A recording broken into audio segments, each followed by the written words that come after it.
In the headlines tonight, peace agreement expected to pave the way for intensified investment during post-war period.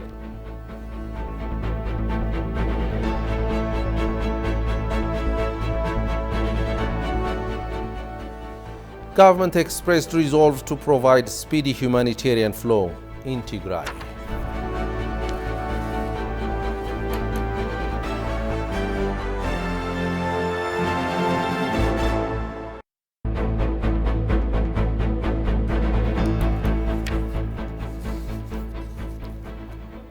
Good evening to you all. A very warm welcome to ETV News. I'm Grum Tariku. With the details of the landmark peace agreement signed in Pretoria, South Africa last week being worked out in Nairobi, Kenya, an economist expressed hopes that the much desired calm would help foreign and domestic investors regain confidence to operate in Ethiopia. Talking to ETV English, the renowned economist Zamedane Nagato said Ethiopia's ambitious plan of wheat export will reap dividends in the post-war period.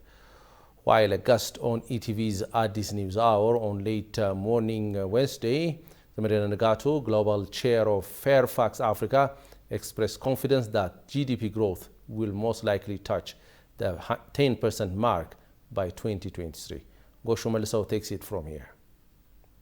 The federal government of Ethiopia and TPLF have signed peace agreement unprecedentedly under the auspices of the African Union in Pretoria, South Africa. The peace agreement helping millions of Ethiopians feel hopeful and refreshing. Thank you, sir. Commenting on the matter, an economist, Zamedane Nagato, said foreign and domestic investors regain confidence to do business in Ethiopia. Everything else becomes a detail. So last week, when the announcement was made, and actually we watched it live as the agreement was being signed, there was a very early indication that investors are starting to regain confidence on the Ethiopian economy, which has been affected for the last 2 years. I'll give you a very simple example. Ethiopia has issued, about 9 years ago, what's called a Eurobond, a $1 billion Eurobond, which will be maturing this 2023. For the last year, maybe a year and a half, the bonds were trading significantly below their par value. That means investors were having concerns about the economy. The day the agreement was signed, the price of the Eurobonds went up. Zamedane noted that after the peace deal signed, IMF has reached a staff-level agreement to release $2.9 billion finance package to Ethiopia. You've seen in the headlines, the IMF is now re-engaging with Ethiopia. Yeah. As you know, the IMF, the World Bank, has suspended financing of billions of dollars, which has already been approved a couple of years ago, more than 2 years ago, but they're suspended during the conflict.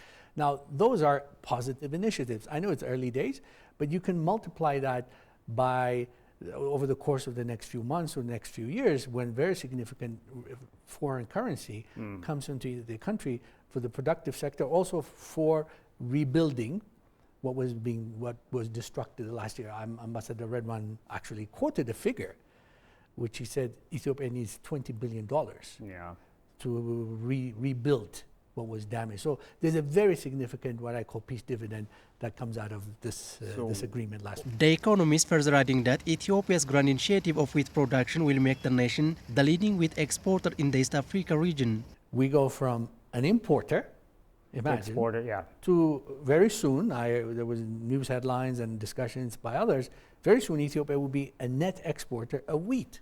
Yeah. By the way, that's just one example. There are a lot of, for example, the agriculture sector, we see lately very significant investments in mechanized farming. When that starts happening in large scale over the next year or two, it's not inconceivable for Ethiopia to be actually a large scale agriculture exporter, one. Second, a value addition type of agriculture, converting coffee to, processed coffee. And so it really has a very significant meaning to have this peace. Zamedane disclosed that resources which were deployed for war will be redeployed to the other development sectors to accelerate the economy. But for us as Ethiopians, as a country, to have peace means economic progress will accelerate. Resources that were being deployed for the conflict will now be redeployed to the productive sector of the economy. That means it increases employment, it increases manufacturing, agriculture, all the sectors that we can think of, which are part of the economy, the service sector, will now have more resources to invest, which means more people will get jobs. Scholars say the dramatic diplomatic breakthrough at Pretoria, South Africa, that will put an end to the 2 years of one of the bloodiest wars is an exemplary contribution to the fruition of the African Union's principle that Africa should solve its problems by its own. The permanent cessation of hostilities secured in South Africa between the Ethiopian government and TPLF and African mediators from the AU is a clear manifestation that Africa is perfectly capable of finding remedies to its problems without any interference from foreign powers. Johannes van Town has the details. Many agree that the peace agreement reached in Ethiopia is a demonstration of the implementation of the African Union's principle of African solutions to African problems. For many centuries, Ethiopia has been resisting the Western interference in the continent. Tesfaye Molla, a senior researcher at the Institute of Foreign Affairs, said Ethiopia strongly believes problems in Africa should be solved only by Africans. As an example, the scholar mentioned Ethiopia's effort to bring peace to Sudan, Somalia, and other African countries. From 1974 to 1978, Ethiopia played a role in negotiating the Biafra conflict in Nigeria. In addition, in 1972, it made the conflict leading northern and southern rebels in Addis Ababa. In recent times, the country has been playing an important role in bringing peace to Sudan, Somalia, and other areas in the continent. The researcher who says that Ethiopia had made a great effort to resolve the war in the northern part of the country in a peaceful way, the agreement reached by the African Union brokered has confirmed its unwavering position for peace. Initially, it should be recognized that Africans have their values to solve their problems. This was demonstrated by solving a problem in Ethiopia too. This shows that if Africans are free from interference and have the opportunity to solve their problems in their way, they have shown that they can solve other complex problems like what happened in Ethiopia. The initiative of African Solutions for African Problems was born out of a strong desire to revive a marginalized and exploited continent that has been undermined by centuries of slavery, colonialism, neocolonialism, exploitation, oppression, war, and hunger. There is also a growing consensus amongst analysts, policymakers, academics, and civil society representatives on the continent that continental integration is a remedy for African problems. The Ministry of Foreign Affairs announced that talks being held in Nairobi between the military leaders of the Ethiopian government and those of TPLF will pave the way for the restoration of basic services in Tigray and the resumption of access to humanitarian aid in Tigray. This came here today when the ministry briefed local and foreign journalists currently on current affairs. We have the following report on that. Take a look. Following the peace agreements reached between the Ethiopian government and the TPLF in Pretoria, South Africa, the generals of Ethiopian Defense Forces and the TPLF are holding talks in Nairobi, Kenya, starting Monday. According to the peace agreement, their meeting is a good start. The spokesperson reiterated their discussion, said the spokesperson will pave the way for the continuation of humanitarian and community services in Tigray region. Following the peace agreement signed in Pretoria, South Africa, generals of Ethiopian Defense Forces and the TPLF are discussing the peace talks in Nairobi, Kenya. It is expected to be completed today or tomorrow. This discussion between the two parties will pave the way for further steps to make humanitarian and social services accessible in various areas.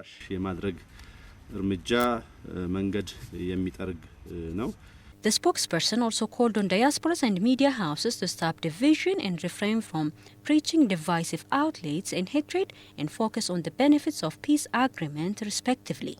According to Melese, the peace agreement has opened a new chapter and said that efforts should be made to implement it. The ambassador noted that various countries and organizations as well as financial institutions have sent out messages that show that they will accept the peace agreement and provide the necessary support for its implementation.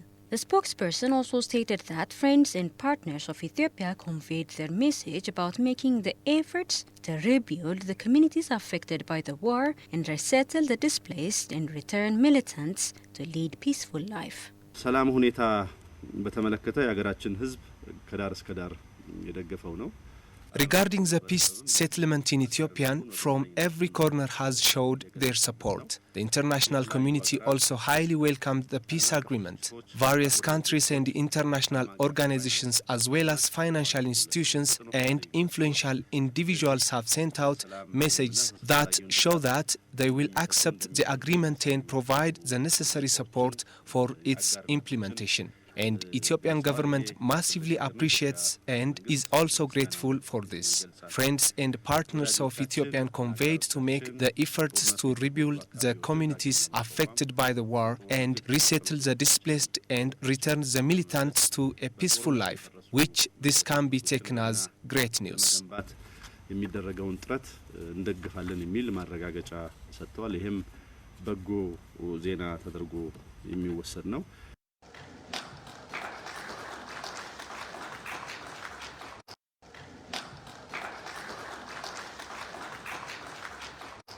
The destructive war in the northern part of Ethiopia comes to an end with an agreement signed in Pretoria, South Africa. Amidst of this adverse situation, Ethiopia's economic development endeavors are proved resilient, of which is the construction of the Grand Ethiopian Renaissance Dam, which is nearing completion.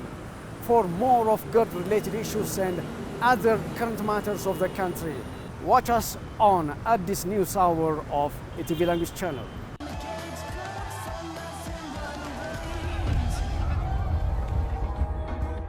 The 2022 Ethiopian Great Run will take place this November. ETV English is provide live reporting, exclusive interview, sport assortments and other related activities in the competition. We are also ready to make a report to show the significance of Ethiopian Great Run in cementing or boosting the sport diplomacy of Ethiopia.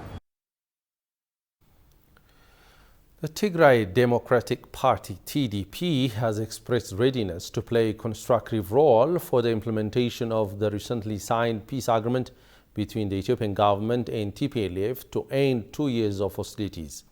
In a statement it issued on Wednesday, the TDP said the agreement is pivotal in ensuring lasting peace in Ethiopia and strengthening unity among Ethiopians. The peace dividends for all Ethiopians is significant, the statement noted, adding that TDP, as one of the major actors in Tigray, will do its level best for the smooth, speedy and systematic implementation of the agreement.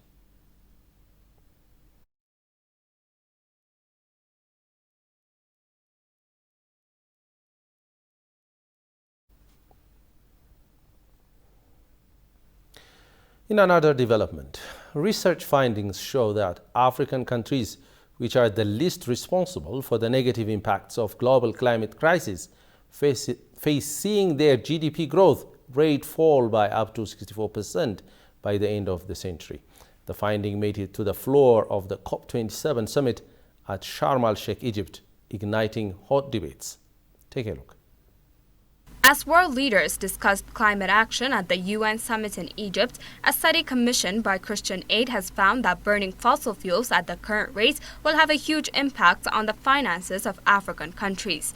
The average hit to GDP per capita could be as much as 34%, finds the report, while the effect on GDP growth will lead to an average 20% reduction in rates by 2050 and a huge 64% on average by 2100. The findings underscore the urgent need for tangible progress on climate finance for adaptation and loss and damage, key areas on which developing nations will push richer polluting countries. As COP27 discusses climate finance, report says continent's GDP growth could fall by 2/3 at the end of this century. The most valuable contribution that the developed countries can make is to reduce their emissions faster while investing with Africa to build sustainable green power. The 54 countries of Africa account for 15% of the world's population, but contribute less than 4% of the CO2 heating the planet, in contrast to 27% from China, 15% from the US, and 17% from the EU. But Africa is the continent most affected by catastrophic climatic changes, such as rising sea level and melting glaciers, as well as increasingly erratic and destructive extreme weather events, such as droughts, wildfires, floods, and heat waves. The study analyzed the estimated GDP growth for 50 African countries if there was no global heating, compared with the best and worst case scenarios of 1.5 degrees centigrade and 2.4 degrees centigrade by 2100. Under current climate policies, the GDP growth of 8 countries, Sudan, Mauritania, Mali, Niger, Burkina Faso, Chad, Djibouti, and Nigeria could be reached by as much as 75%. Sudan, where this year heavy rains and flash floods affected more than 250,000 people in 15 out of 18 provinces, economic growth could be hit by a staggering 84% under global climate policies. The study did not factor in new climate adaptation measures, so the GDP downside could be less severe. But nor does it take into account the economic damage caused by extreme weather, so the downslide could be conceivably even worse. So far this year, more than 200,000 homes have been destroyed by floods and landslides in Nigeria, while 37 million people face starvation after 4 consecutive droughts in the Horn of Africa. A UN report published last week found that international adaptation finance is 5 to 10 times below what developing countries actually need, and the gap is widening every year. The National Bank of Ethiopia announced that activities are underway to resume bank services in areas of northern Ethiopia ravaged by the 2-year-long war. Talking to ETV, Deputy Governor of the National Bank of Ethiopia, Solomon Desta, said efforts are being exerted for the restoration of banking services in these areas as soon as possible. አገልግሎት ስለማስጀመር እንድናወራም ስለበቃን ለዚህ ስለደረስን First of all, I would like to praise God for His glory, enabling us to talk about the situation of the bank infrastructure to be resumed in war-affected areas. Various parties had paid sacrifice for the war. I also thank them for their efforts. In general, I would like to thank the people of Ethiopia and congratulations to them on the peace agreement. And hereby, I should inform you that there were preparations before the war that we had been undertaking on behalf of the National Bank of Ethiopia and other banks. With the board and the management of the banks, some individuals follow up on the opening of banks in various areas. However, according to the National Bank of Ethiopia, there is a great interest immediately resume the services because the people ought to benefit from the service and to enable the sector safe and more productive. According to the Deputy Governor, the activities include restoration of facilities destroyed due to vandalization during the brutal war that resulted in the days of 500,000 people and the destruction of billions of dollars worth property. Take a listen. በመጀመሪያ ደረጃ ኢትዮ ቴሌኮም ቀደም ብሎ ነው ፎርዋርድ ሉኪንግ ሆኖ እየሰራ እንደሆነ እናያለን። ልክ እንደ ፓወር Ethio Telecom and Ethiopian Electric Utility are forward-looking institutions to deliver services in various areas. We are forming national task force to deliver basic services in the northern parts of the country. We are also working along with other institutions to safeguard financial institutions. The National Committee for the Repatriation of Citizens from Saudi Arabia and other countries announced that repatriation of citizens from Saudi Arabia will resume in 2 weeks' time. During the discussion, State Minister of Foreign Affairs and head of the National Committee, Burtukan Ayano, reaffirmed the government's unwavering commitment for the speedy and smooth repatriation of its citizens. The State Minister pointed out that provisional shelters for repatriates have already been put in place. She also underlined the need for the federal and regional organs assigned to the mission work in a concerted manner to achieve national targets set by the National Committee. The previous round of repatriation has achieved 70% of its target, by repatriating 71,697 citizens that took a total of 198 flights. The target was to repatriate 102,000 citizens from Saudi Arabia. Repatriation will be resumed over the coming 2 weeks to repatriate the remaining 30,303 citizens.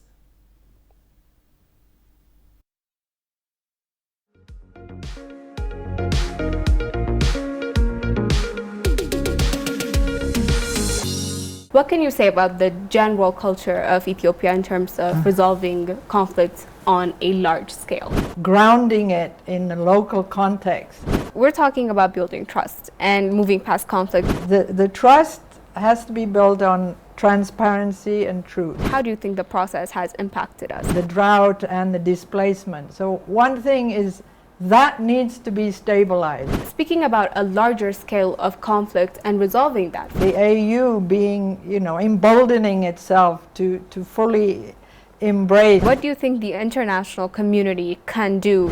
Let's tone it down. Let's just let it happen.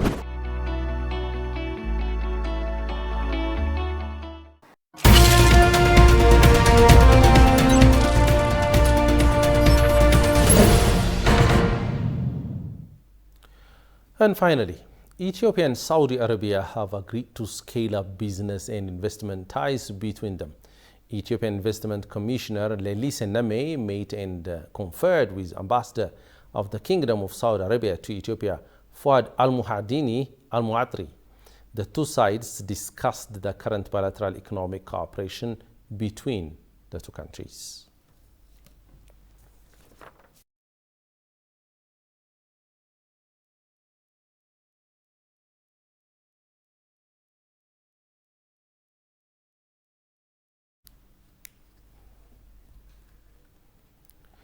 Over now to a quick reminder of the headlines. Peace agreement expected to pave the way for the intensified investment during post-war period.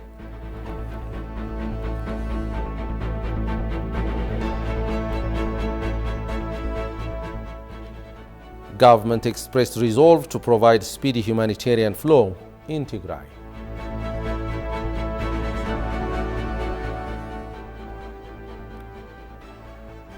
Well, you have been watching ETV News. Thanks for your company and have a great time.